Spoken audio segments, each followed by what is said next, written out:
Shanghai تعاون تنظیم SCO سمٹ کے کامیاب انعقاد کے لیے اہم کردار کو بھی سراہتا ہے۔ یہ ایوان SCO کانفرنس کے موقع پر وفاقی دارالحکومت کو خوبصورتی سے سجانے، مہمانوں کا خیر مقدم کرنے اور پاکستان کے وقار کو بلند کرنے کے لیے تمام حکومتی اداروں کی خدمات کو سراہتا ہے۔ یہ ایوان SCO سربراہی سمٹ میں شرکت کے لیے آنے والے مہمانوں کی پاکستان آمد سے لے کر ان کی رخصتی تک جن اداروں اور آفیشلز نے اپنے فرائض سر انجام دیے ان سب کو پوری قوم کی طرف سے خراج تحسین پیش کرتا ہے۔ Now I put the resolution to the House. The question is that the resolution has moved be adopted. All those in favor of the resolution may say aye. All those against it may say no. I think ayes have it. Consequently, resolution is adopted. آپ اب بات کرنا چاہیں گے، اس کے بعد موسیٰ گیلانی صاحب نے بھی امینڈمنٹ کے اوپر کافی کام کیا، وہ بھی بات کرنا چاہ رہے ہیں، پھر میں نوید صاحب کو دوں گا۔ جی عطا صاحب، یہاں پہ ایک لمبی چوڑی تقریر کی گئی، رول آف لا کی بات کی گئی اور اتنا حوصلہ نہیں کیا گیا کہ جب آپ نے بات کی ہے تو اس کا جواب سننے کی بھی سخت رکھیں، ہمت رکھیں، حوصلہ رکھیں۔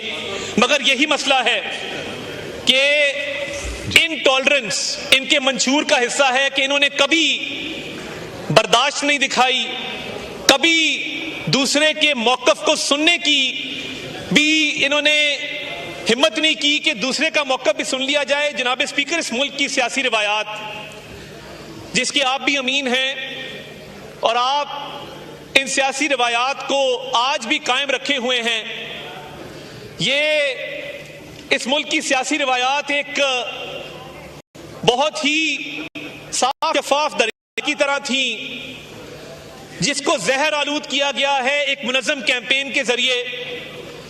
آج یہاں پر بات کی گئی ٹالرنس کی، سیاسی روایات کی، برداشت کی، رواداری کی۔ آپ کو ان کی تقریر میں کبھی بھی فلسطین میں اسرائیلی مظالم کا ذکر نہیں ملے گا، یہ کبھی اس پہ بات ہی نہیں کرتے ہیں۔ ایک ان کو آفر ایکسٹینڈ کی گئی کہ آپ APC میں شریک ہوں۔ پاکستان کی تمام سیاسی جماعتوں نے فلسطین کے اوپر APC میں شرکت کی۔ آج الحمدللہ ایک NGO کے ساتھ مل کے حکومت پاکستان نے انتظام کیا، ہم نے امدادی سامان غزہ بھجوایا، لبنان بھجوایا، مگر انہوں نے APC میں شرکت سے انکار کر دیا کیونکہ یہ ان کے منشور کا حصہ نہیں ہے۔ جب بات آئے گی زیک گولڈ سمتھ کی تعریف کریں گے، باہر بیٹھ کر بھی کریں گے، ملک کے اندر بھی کریں گے۔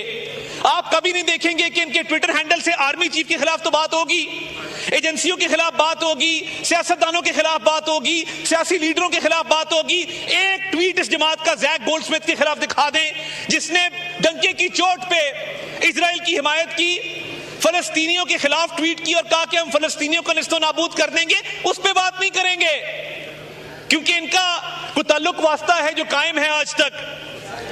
SCO کے اوپر مجھے بتائیے، جو پرائم منسٹر اس ملک میں آئے ان 12 ممالک سے، اس کو سیبوٹاج کرنے کی منظم سازش کس سیاسی جماعت نے کی؟ یہ ان کی روایات ہیں کہ 9 مئی کا حملہ ہو تو یہ شہیدوں کے مجسموں کو مسمار کر کے زمین پہ گرا کر ٹھڈے مارتے ہیں۔ IMF کو لیٹر لکھنے کی بات ہو تو یہ دعائیں کرتے ہیں کہ یہ ملک ڈیفالٹ کر جائے، اور جب فلسطین پہ ان کو بلایا جائے تو یہ انکاری ہوتے ہیں کہ فلسطین پہ ہم بات نہیں کر سکتے، ہمارا دوسری طرف بہت تعلق ہے، رشتہ داری ہے۔ اور جب انہیں کہا جائے کہ SCO آ رہی ہے، خدا را پاکستان کے تشخص کی بات ہے، پاکستان کی عزت کی بات ہے، تو آپس میں لڑ پڑتے ہیں۔ آدھی جماعت کھڑی ہو جاتی ہے کہ اسلام آباد پہ لشکر کشی کرنی ہے، ہم یہ SCO نہیں ہونے دیں گے۔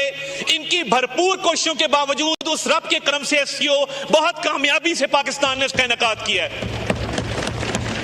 جناب اسپیکر، یہ وہ سیاسی روایات ہیں، ہم اور پیپلز پارٹی، ہماری ایک تلخی کی پوری تاریخ ہے، ہماری سیاسی مخالفت کی تاریخ ہے، مگر مجھے فخر ہے کہ اس مخالفت کے اندر سیاسی دشمنی نہیں تھی، اس مخالفت میں بھی رواداری تھی، سیاسی روایات کا خیال رکھا جاتا تھا۔ محترمہ کی شہادت ہوئی، سب سے پہلے میاں نواز شریف صاحب اسپتال پہنچے اور وہاں موجود رہے کہ ایک دوسرے کی خوشی غمی میں شریک ہونا ہم اپنا فرض سمجھتے ہیں، ہم لازم سمجھتے ہیں۔ مگر ایک لیڈر آیا، اس نے کیا کہا کہ ان کی تقریبات میں کوئی نہ جائے، ان سے ہاتھ کوئی نہ ملائے، ان کی خوشی غمی میں شریک نہ ہو، سیاسی مخالفت کو سیاسی دشمنی میں بدلنے کا جو اس ملک میں ریت ڈلی ہے وہ بانی چیئرمین پی ٹی آئی نے ڈالی. اور آج لمٹس کی بات ہو رہی ہے. ہماری شرافت کو، ہماری رواداری کو ہمیشہ ہماری کمزوری سمجھا گیا. 2013 کے الیکشن میں بانی چیئرمین پی ٹی آئی کریم سے گر جاتے ہیں اور زخمی ہو جاتے ہیں. جناب اسپیکر، آپ وہاں موجود تھے جب میاں نواز شریف نے اپنی الیکشن کیمپین معطل کی اور انہوں نے کہا ہمارا سیاسی مخالف زخمی ہوا ہے، ہم اپنی الیکشن کیمپین بھی معطل کرتے ہیں اور ہم جا کے اس کی تیمارداری بھی کریں گے. پوری پارٹی کو لے کر گئے اور شوکت خانم اسپتال میں جا کے بانی چیئرمین پی ٹی آئی کی تیمارداری کی. الیکشن ختم ہوئے تو دوستی کا ہاتھ بڑھایا، خود چل کے بنی گالا گئے اور کہا کہ خان صاحب الیکشن ختم ہو گئے ہیں، آپ ہار گئے ہیں، ہم جیت گئے ہیں. ہم چاہتے ہیں کہ اس ملک کی معیشت کی بہتری کے لیے، اس ملک کی عوام کی بہتری کے لیے ہم مل جل کے اس ملک کو آگے لے کر چلیں. کمزوری سمجھا گیا. جو لیڈر چاہتا تھا کہ اس ملک میں وہ روایات قائم رہیں اور سیاستدان آپس میں بات چیت کریں اور مل کر اس ملک کو آگے لے کر چلیں، اس لیڈر کے ساتھ یہ سلوک کیا گیا کہ اس کی اہلیہ بستر مرگ پر تھی اور ایک فون کال کی اجازت دینے کی گوارا نہیں کیا انہوں نے. جناب اسپیکر، یہ آج خواتین کی بات کرتے ہیں اور کہتے ہیں کہ جی خواتین کے ساتھ بہت برا سلوک کیا جا رہا ہے. تو مجھے بتائیں کہ لوگوں کی بہنوں بیٹیوں کو عدالتوں میں گھسیٹنے کی روایت اس ملک میں کس نے ڈالی تھی؟ کیا فریال تالپور کسی کی بہن نہیں تھی جس کو آدھی رات کو، چاند رات کو ہسپتال سے جیل میں بھیجا گیا؟ کیا مریم نواز شریف کسی کی بیٹی نہیں تھی جس کو باپ کے سامنے جھوٹے کیس میں دوسری باری گرفتار کیا گیا؟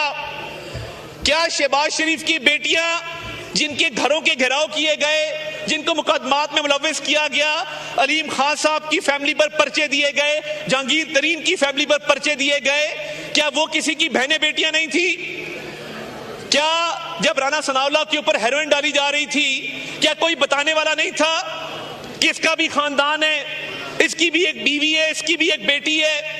تب کہہ رہا تھا کہ میں مونچھوں سے پکڑ کے جیل میں ڈال دوں گا.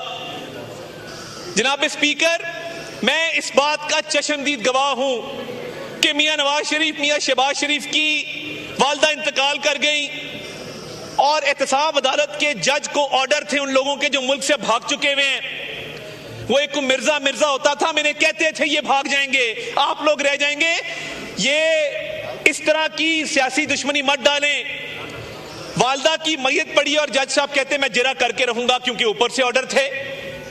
آج جو یہ یہاں پہ چیخ کے کہا جا رہا ہے کہ خواتین کو سیاست کے اندر سیاسی انتقام کا نشانہ بنایا جا رہا ہے، مجھے بتا دیں، یہ میں نے 3 مثالیں آپ کو دی ہیں، اس کے ساتھ کی ایک مثال بھی آپ کے پاس ہو تو میں تقریر ختم کر کے چلا جاتا ہوں.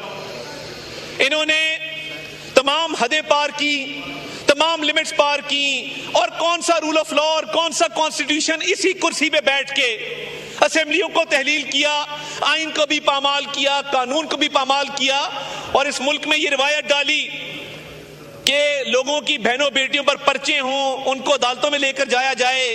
آج جو یہ آپ نے مظلومیت کی داستان سنی تو مجھے یہ بتایا جائے جو کے پی کے میں انہوں نے اپنے لوگوں کو خود اغوا کر کے بند کیا ہوا ہے اور یہاں پہ مظلومیت کا پرچار ہو رہا ہے، تو کیا وہ ان لوگوں کو آپ نے خود بند نہیں کیا ہوا؟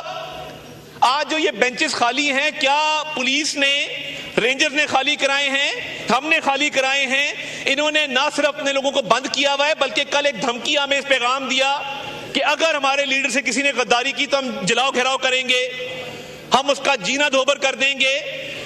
جناب اسپیکر، ٹائم آ گیا ہے کہ اسٹیٹ کی ریٹ قائم کی جائے، اور ہم ان کو سمجھاتے تھے، علی محمد خان صاحب بیٹھے پوچھیں، جب یہاں مراد سعید بولتے تھے یا یہاں پہ شہزاد اکبر بولتے تھے، ہم ان کو سمجھاتے تھے کہ خدا را ہم نے یہ بہت تلخی دیکھی ہے ماضی کی، ہم نے اور پیپلز پارٹی نے، MQM نے، اس بات کو ختم کیا جائے. مگر تب انات تھی، تکبر تھا، اقتدار کا نشہ تھا.